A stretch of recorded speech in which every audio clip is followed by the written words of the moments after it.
So hi everybody, welcome back to Law Hero. My name is Jen and today we're going to look at the question 5 things you should know before becoming a lawyer. So obviously, as you know, just so you know, from like a biased perspective, I adore being a solicitor slash lawyer. It's the job I always wanted to do, it's the job I'm doing. So perhaps you might take that with a pinch of salt. I know there's lots of videos on YouTube that discredit being a lawyer, saying it's a waste of your time, the time to money ratio are off, all those different things. But there's different variables you have to take into account if you do want to become a lawyer, and that's what we're going to go through in today's videos. So I made some notes here for all of you, and I suppose, like, first of all, you have to realize that there's different sides that you have to contend with in the journey to becoming a solicitor or lawyer. I'm just going to say lawyer because I wanted to be able to cover like barristers as well. So mentally you have to be very strong to withstand like the rejection, the constant examinations. You have to be in a financially strong position. I've spoken about that a few times. And also you have to be someone who's in control of your emotions. That kind of goes with the mental fortitude as well. So the one thing you really need to ask yourself is, do you know what a legal career actually is? As in, have you been influenced by social media? Have you been influenced by TV programs? Or do you know what the day-to-day actually is like? Have you gone into a solicitor's office? Have you done some paralegaling work? Like, are you in the know about what the day-to-day really is like, about the attention to detail, about the reading, about the like literally living your life through words, as in like words? You become a wordsmith. That is basically what you are. Around making agreements watertight, it's very, very tedious. Going to your client for instructions, the long hours, things like that. Are you really in the know about those sort of things?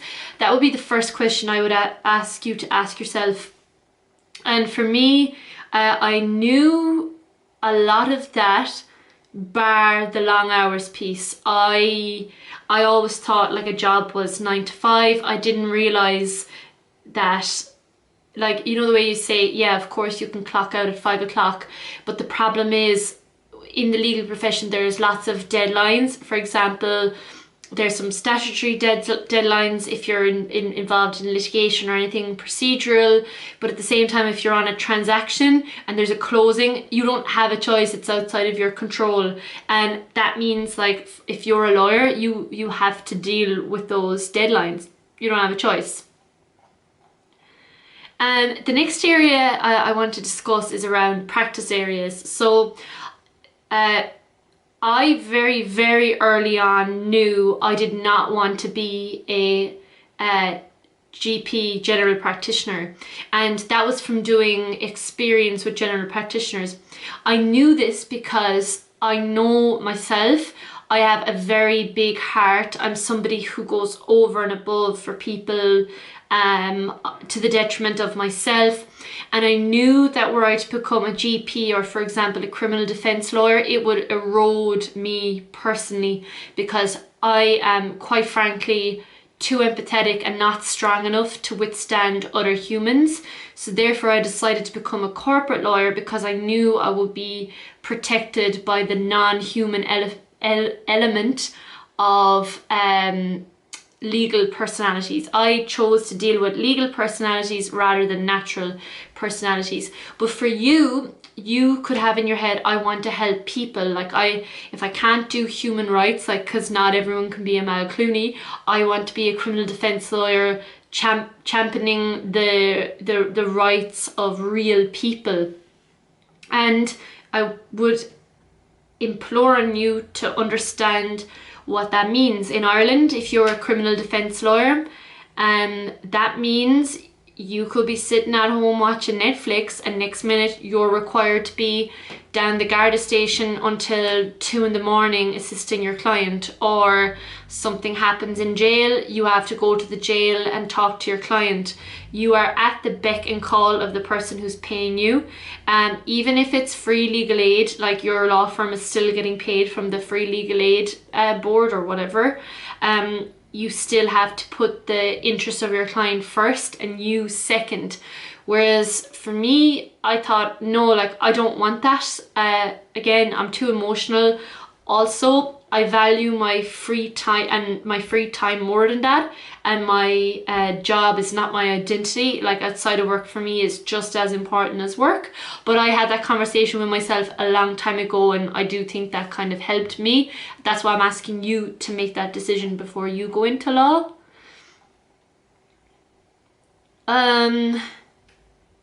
Like obviously if you're we'll say like doing the leaving cert or whatever, don't just pick law on a whim, do it strategically. For example, I was told coming up, you have strong skill set around English, languages, history, business. Those are very good for a career in law.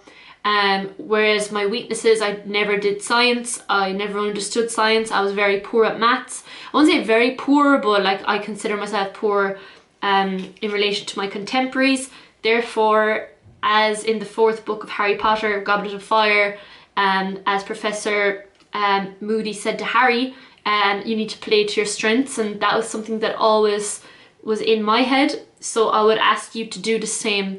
Like where is your strengths? And if your strengths are based around doing a law degree at university, by all means, if you have a great grasp of English, if you're somebody who is quite linguistic, if you're somebody who loves to argue, counter argue, you know, coming up, I was always like the one that would, you know, if my mom would be like, I remember this example, she would say, so we're coming into a different ferry port on the way back, and I'd be like, why? Like I was always that kid, I was like, why?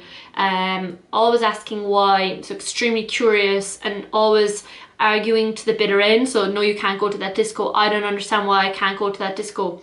Everybody else of my age group in my town are going to that disco, so what you're doing is you're socially isolating me. This is the kind of arguments I would have with my mother coming up. And yeah, it really sharpened the sword of being a lawyer. If you argue your whole life, or if you like love getting into debates with your friends, that kind of thing, those are all kind of the soft indicators that you would make a good lawyer, in my opinion. But then there's loads more in between that people don't like to talk about, like being exceptionally organized, being deadline focused, being a strong speaker, good communicator, having strong interpersonal skills, being able to read between the lines of what people are asking for, being a strong project manager and coordinator, just very strong organizational skills, especially for in-house when you're like a linchpin between many different stakeholders. These are things people don't tell you, but they are more professional than academic. So, you know, it's obvious that you'll only learn those with experience. Also, so being academic, being good at exams, having high retention rate, for example, in your, like, you know, being able to learn things off. You will not pass the FE1s if you can't recall case law, that kind of thing. So you must be very good at being tested. Some people don't test well, they have performance anxiety, they just fall to pieces even though they know the material. They're not good at being tested, so ask yourself around that.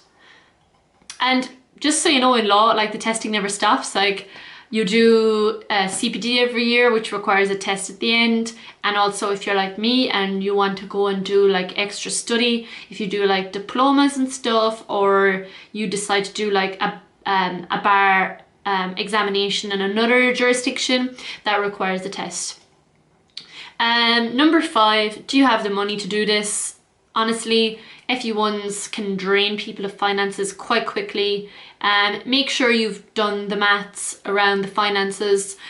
My way was to try and win prizes so I could pay back my parents. I couldn't think of any other way to get money. You can work outside of becoming a lawyer, but I'm going to make another video on that. That can be more of a hindrance than a help. It's really, really hard to get the balance between finance and studying right, but yeah, it really is a high barrier to entry when it comes to entering the legal profession. Yeah, so I suppose I had touched on it already, but I just want to go back on it again. So like, what is a predictor that you will be a good lawyer? And I suppose, as I said very, very early on, like reading and writing proficiency is something, it's something that can be taught, but I do believe that some people have a higher proficiency in than others naturally. And my belief is that this comes from being a reader from an early age. So the golden thread that I have observed in people who have high retention rates, good vocabulary, good grasp on language, is that when they were younger, they were avid readers and have continued that habit throughout adulthood. That is not necessarily, like, I know I'm generalizing here. I'm thinking of some people off the top of my head who aren't great readers, but it certainly cuts people out from the general masses when it comes to the skills of being a lawyer. The second one is time management skills. So many intelligent people have fallen to the wayside because they are not able to schedule study time. They are not able to meet deadlines. Like, for example, we've just had the milk rounds for the last 2 weeks. If you weren't able to meet the deadlines for your application, like prepare them, get them reviewed by somebody like me to make sure they're perfect, be on time for the interviews, you know, that kind of thing, you're out of the profession. But it's something you're not taught. It's like you have to have that intrinsic motivation, that kind of thing. Focus is another skill that a lot of people don't have anymore, and that's why it's really easy to be very, very good, because you're competing with people who have no focus. Focus is a superpower. Like the sports people I train with, they have focus in abundance. They would make great lawyers because they will be able to, you know, consume the material and focus on a particular case if they had to, or task. If you are able to harness the power of focusing for long periods, you are more likely to become a top lawyer. It's just a fact. I think the other big area I've seen in the people who've become the best lawyers is, and I think this comes from reading around certain topics, they have an ability to see outside the box, or think outside the box rather, and join the dots in a way that somebody who is not a good lawyer is able to do.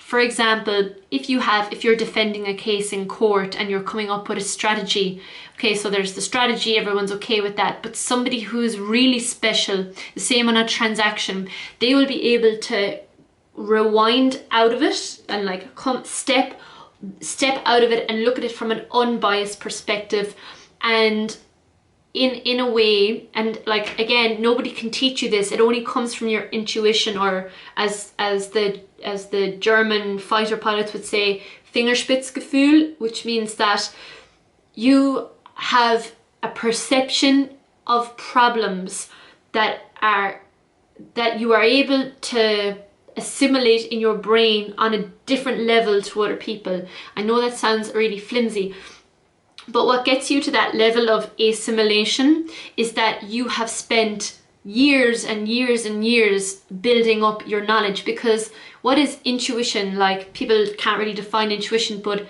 intuition is simply having a knowledge within yourself and remembering a pattern. So you've seen it before. So for example, when people say, oh, that's a good judge of character, that comes from intuition. That comes from seeing patterns over and over again, and your brain goes, brum, like, I have seen this before, therefore, based on what's in front of me, I can make this conclusion. That's why with strategy, or in a legal case, or on a transaction, your brain will like go, if you're experienced or if you have this intuition, your brain will go back through the reams and reams of knowledge you have in your subconscious and your long-term memory, and it'll go, I've seen this somewhere before. Like I can somehow join the dots from something that happened 5 years ago or something I've seen in a book. Like it's like some sentence buried deep in a book that unlocks the solution. I've seen this happen very, very often. It's happened once or twice to me and it's blown my mind. And I know, like, you cannot quantify it because it is from years and years and years of practicing the skill of reading, assimilating information. Like, people wonder why CEOs read so many books. It's because they know, like, more than likely 80% of those books aren't going to be useful. It's just going to be information that's dead in the water. But then you will pick up that 20%, and that 20% of information will cause you 80% of your rewards. And that is how that 20% of the reward, that is what pushes you forward. Everybody else is doing that same 80% as like minimum competency, but that 20% will carve you out as somebody special. And that's what CEOs do, and they understand it. It's like the cream of the crop will always rise to the top. I'm a poet and I didn't even know it. But yeah, that's like the kind of philosophy I've tried to adopt in my own life, and it has made a difference in terms of making inroads to being very good in a certain area. Yeah, that's it. Those are the things you should know before becoming a lawyer. I hope this helped, and I'll see you on the next one.